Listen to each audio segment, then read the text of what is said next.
guys, welcome to another video, and today we're going to be talking all about sociology, how to study it, what's the best ways to study it, how to write an essay, all of that stuff, because I've been getting some questions.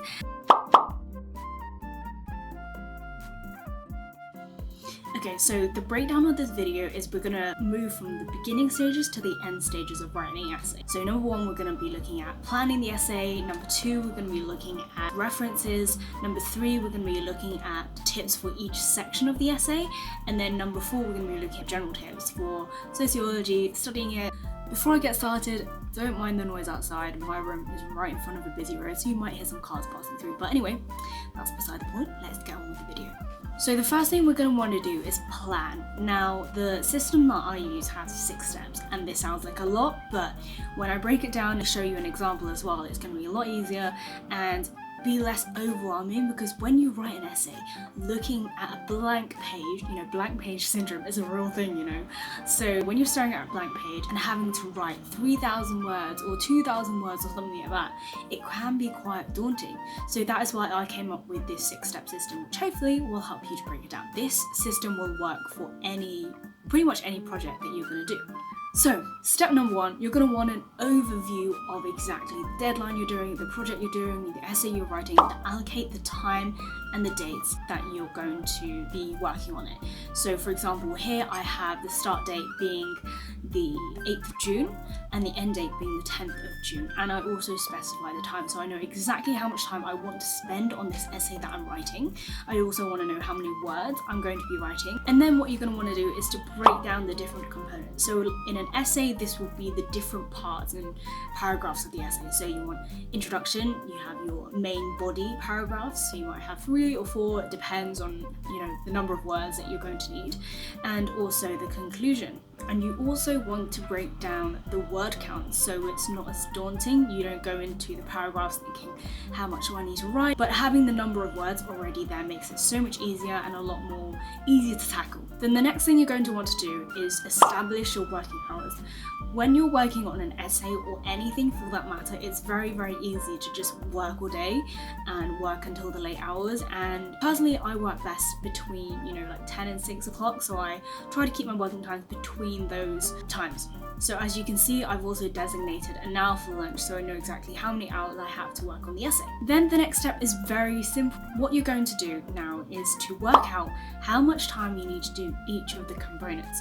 So here we're using an example of a 1,000-word essay. All you want to do is divide the word count by the number of hours you have allocated to do this essay. Now, if it's a project or if it's a dissertation like I'm doing right now, it could be the 1,000-word essay could be just one section of my dissertation or one section of the project. You can adapt it to anything you're doing. And now I know exactly how many words I have to write per hour at least in order to finish on time. So by looking at this, a 1,000-word essay at first seems like a little bit daunting because it is very hard to write a good consolidated, condensed essay in 1,000 words, which is not very much at all. But by seeing that I only have to write 181 words per hour, which is not that much, at least it becomes so much easier. Well, it seems a lot easier anyway. So hopefully this will help you feel a little bit less nervous about tackling an essay. So before we move on to the next section, here's an overview of the 6-step planning system that I use to plan my essays. So the next part of studying sociology / writing a sociology essay is about references. Now, unless you've been doing references in school already, like doing references might come as a little bit of a shock to you.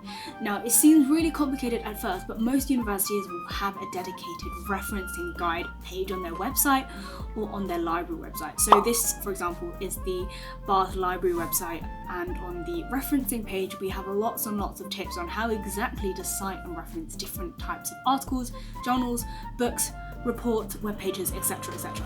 My biggest tip to you is to keep a running list of references when you're doing an essay, especially when you're doing something like a dissertation, which is going to be like 10,000 words. You need to keep a running list of references because you might get penalized if you don't reference properly, especially if it's something like a dissertation.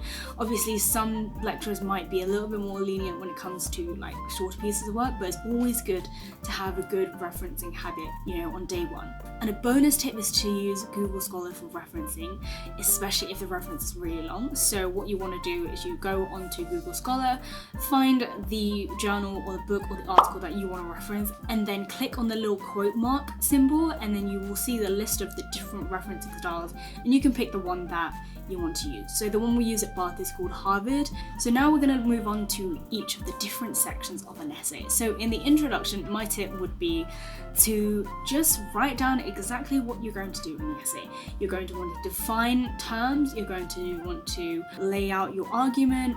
So obviously you're not going to have your entire argument formed, and that's okay. You can always go back and tweak it and evaluate it at the end when you're done. And for the body paragraphs of an essay, I like to write notes and make bullet points before, so I know kind of exactly the things that I'm looking for, things that I'm going to write, my main arguments and my main points, and then I will search the literature and look for articles and journals and authors that back me up and that make my point, legit and not just plucking something out of thin air. Which can be very tempting to do, but when you're doing an academic piece of work, it's good to be justified, it's good to be guided by the literature, because this is something that you really focus on when you do your dissertation. You need your arguments to be backed up, you need your research to be justified. But of course, don't be afraid to let your arguments shine through, because when you get used to looking at the literature and backing your points up, you almost tend to forget that you have your own opinion and you're not just regurgitating what other authors are saying. What I do in order to combat this is to write down my points first without looking at the literature, and then looking at the literature afterwards and maybe shaping my points around what I found instead of going through the literature and finding my points from there. And then finally, when we come to the conclusion, make sure you're not just repeating what you said. Also, don't include any new points.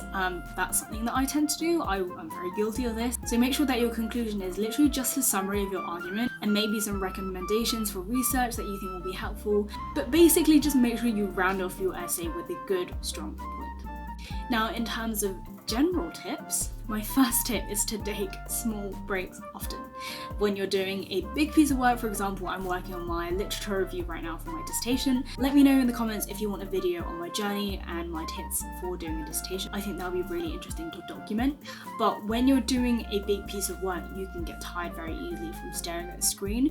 And I find that even though I work in front of a window and I love having a lot of light, staring at the screen right in front of me, my laptop is here off camera, is very straining on my eyes. So I will try to get up, pace around my room, go to the kitchen, get a drink, get a snack, or do some quick exercises on my yoga mat in between. So I find that's very helpful.